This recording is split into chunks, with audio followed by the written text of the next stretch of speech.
This video is going to take you through the beginning of Chapter 5, which is all about cash control systems. And what I have open right now is our notes for Chapter 5. So the first section of this is all about the checking account. So what we have right here pictured is an example of what a deposit slip would look like. Some of you may be doing this already with your own accounts, but this is what a business deposit slip would look like. We've already seen a check stub, so we're going to be learning how to fill out a check stub and a check. We're going to talk about some different terms related to having a checking account, and then endorsement. So endorsing means to sign a check. So I'm giving you examples here of each type of endorsement. So a blank endorsement is just the owner's name or whoever's in control of the cash signing the check on the back of the check. We have a special endorsement, which would be an endorsement indicating a new owner of the check, sometimes known as an endorsement in full.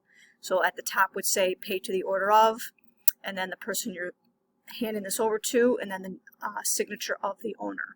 So it would look something like this on the back of a check. Restrictive endorsement would be restricting even further the transfer of ownership. Basically, it's for depositing your check. So at the back, you would say for deposit only to the account of the name of the company, and then the signature of the owner would be there as well. We're also going to learn about post-dating a check, which means to put a future date on it, which most banks won't accept, and then a voided check, which means the check is no longer any good, and recording that voided check. So a lot to learn in this first section of our Chapter 5, 5-1. Also remember, we do have PowerPoint presentations to go with each section, so this is what our PowerPoint would look like. A lot of the information is the same, but sometimes it's showing you in a little more detail with steps on how to record certain things. So those are both in your notes so that you could take a look at that. If we're looking at the work together problem for 5-1, we notice that we have 3 steps to this problem. So the first step is endorsements, the second step is writing out check 151, and then check 152. So for each of the situations, prepare the appropriate endorsement is the first part of 5-1 work together. So what it's asking us to do here is write a blank endorsement, and what we learned for the blank endorsement is that we just write the your name at the signing the check, so the student's name or the manager's name or whatever. So here would be student's signature.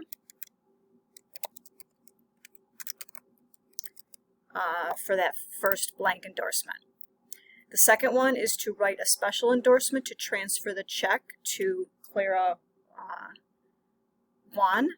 So you have to look back into your notes or the PowerPoint to remember how to do a special endorsement.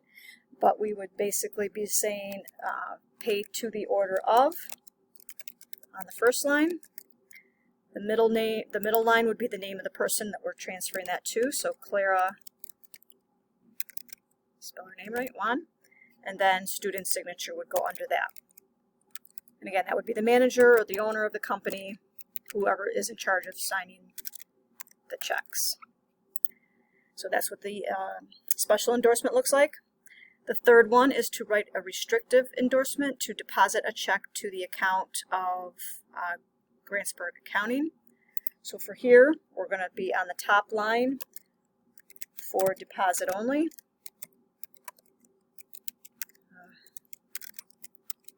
Got to spell things right. I guess for deposit only 2 have to be on that top line.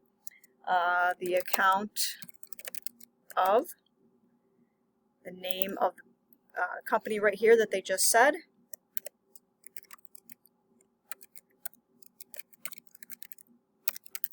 And then the last one would be student signature again. So again, if you forget what each of these different types of endorsements are, go back into the notes or the PowerPoint to look them up as far as how to do each one of them. Remember to click on the next step, so it will take us to part 2, writing check number 151. Okay, now we are on step 2 to write this check. So the directions say to record the balance brought forward on check stub number 159 of $2,145.88. Then we record a deposit. So we got to do things in order when we're doing this, step by step. So we're on stub number 151, and we're going to be recording the balance brought forward. So right here is our check stub, and then over here on the right is our actual check that we're going to be writing.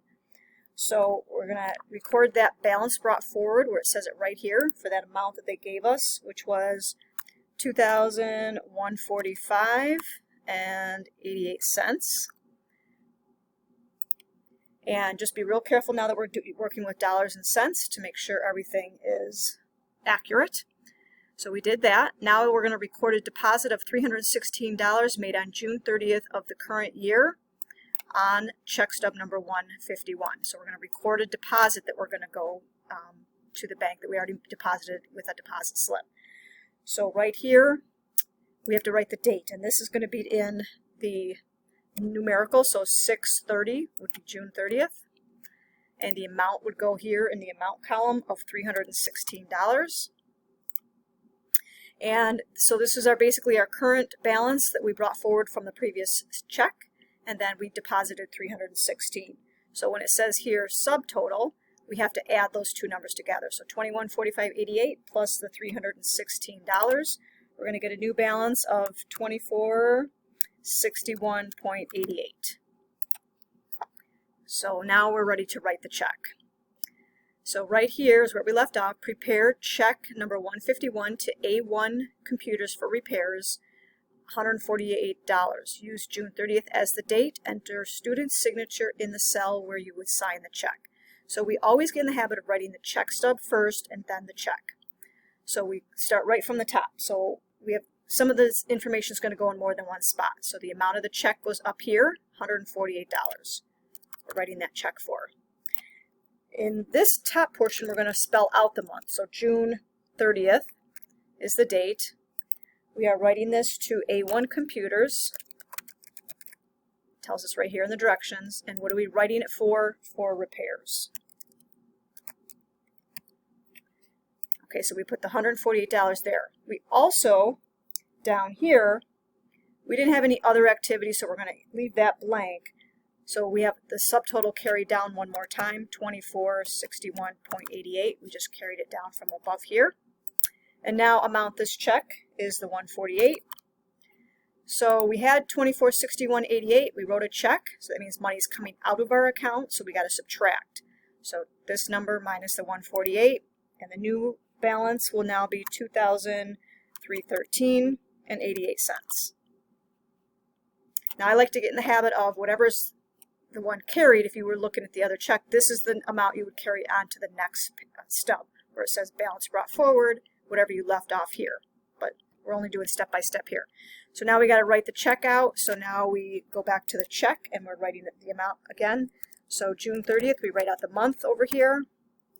Pay to the order of A1 Computers. The amount was $148. Here is where we would write it out in words. So 148, 140. You gotta spell everything exactly correct. -EIGHT.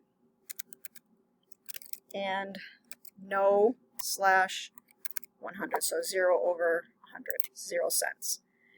And then what do we do? For repairs.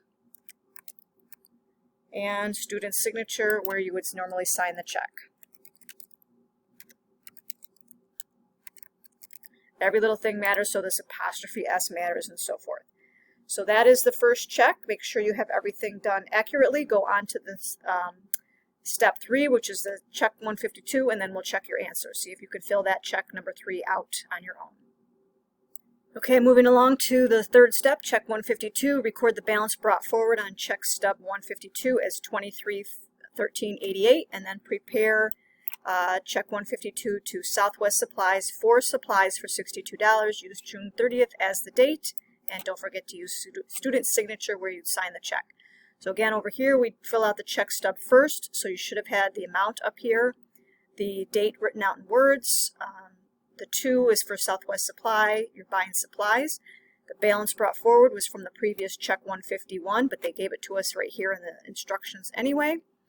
We're not making any deposit this time, so that's left blank. So we're going to carry that subtotal down 2 times right here for subtotal and again right here for subtotal. So that $23,1388 is written 3 times.